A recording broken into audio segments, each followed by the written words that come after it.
Assalamualaikum warahmatullahi wabarakatuh. Perkenalkan, nama saya Siti Elin Karlina. Saya dari mahasiswa Universitas Pelita Bangsa dengan nomor induk mahasiswa 132010117.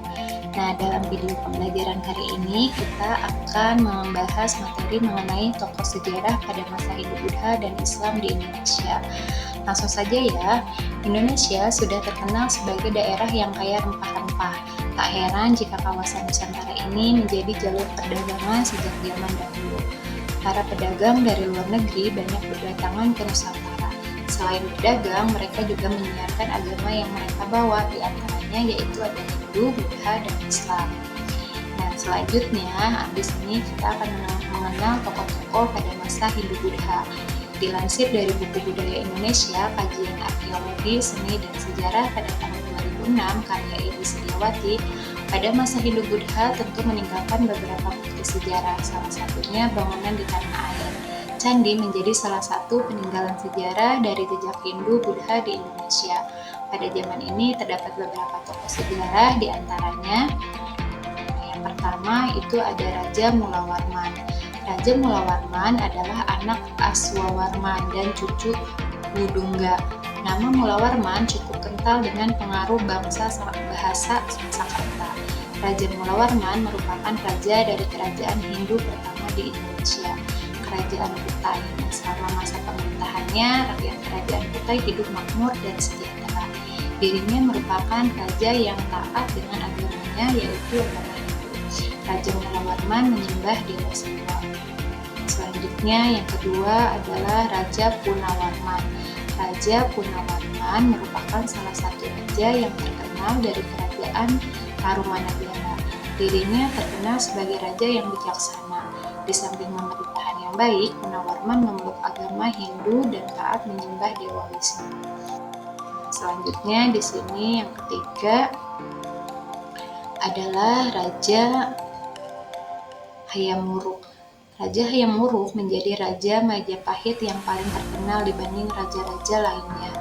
Bergelar Raja Sanegara dan didampingi oleh Patih Gajah Mada, pada masa pemerintahannya Kerajaan Majapahit mencapai kejayaan yang tinggi dan menguasai seluruh wilayah Nusantara, ditambah wilayah Tomasik yang sekarang Singapura dan Semenanjung Malaysia.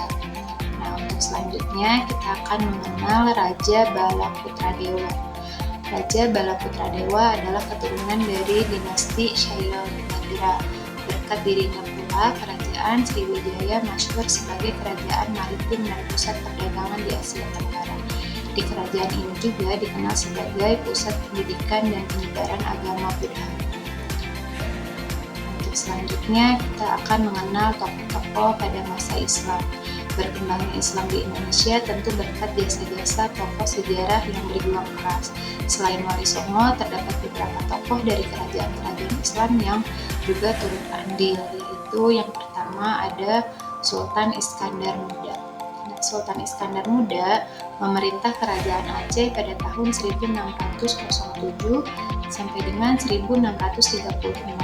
Pada masa itu, kerajaan Aceh mencapai puncak masa kejayaan dan memiliki wilayah kekuasaan hingga ke semenanjung Malaya. Sejak kecil, Sultan Iskandar Muda dididik orang tuanya dengan pengetahuan agama dan kepemimpinan yang sangat kental. Tata pemerintahan masyarakat Aceh yang dikembangkan oleh Sultan Iskandar Muda masih berlaku hingga sekarang. Sultan Iskandar Muda dikenal sebagai pemimpin yang taat beragama, adab, selalu memikirkan rakyatnya. Beliau wafat pada tahun 1636 karena sakit yang beliau derita. Untuk selanjutnya di sini ada Sultan Agung Haniokrokusumo. Sultan Agung Haniokrokusumo ini adalah raja kerajaan Mataram yang lahir di Yogyakarta pada tahun 1591. Kebenciannya dengan Belanda membuat dirinya mengerahkan tentara Mataram untuk menyerang Batavia. Meski gagal karena persenjataan tidak lengkap, Sultan Agung tidak pernah begitu saja.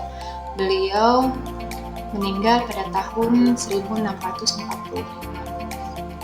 Selanjutnya di sini ada Sultan Ageng Tirtayasa. Sultan Ageng Tirtayasa dilahirkan di Banten pada tahun 1631. Pada tahun 1655, dua buah kapal dagang Belanda itu berhasil dirusak oleh rakyat Banten berkat kepemimpinannya. Akibat hal tersebut, Belanda mulai menjalankan politik adu domba. Sehingga pada tahun 1680 terjadi perang antara Sultan Ageng Tirtayasa dengan Belanda. Kemudian tahun 1683 beliau tertangkap dan dipenjara di Jakarta. Tahun 1692 Sultan Ageng Tirtayasa meninggal dunia dalam penjara dan dimakamkan di dekat Masjid Agung Banten. Untuk selanjutnya di sini kita mengenal Sultan Hasanuddin. Nah, Sultan Hasanuddin ini adalah raja dari kerajaan Goa Talo, Makassar. Pada masa pemerintahan, dirinya berjuang untuk merangkul raja-raja di Indonesia Timur untuk menentang Belanda pada tahun 1660. Terjadi perang antara Goa dan Belanda. Sultan Hasanuddin ini mengalami kekalahan akibat dari pengkhianatan Raja Aru dari Bone. Berkat keberaniannya tersebut, Sultan Hasanuddin dijuluki Ayam Jantan Bali Timur. Nah, demikian video pembelajaran mengenai tokoh sejarah pada masa Hindu-Buddha dan Islam di Indonesia. Terima kasih. Wassalamualaikum warahmatullahi wabarakatuh.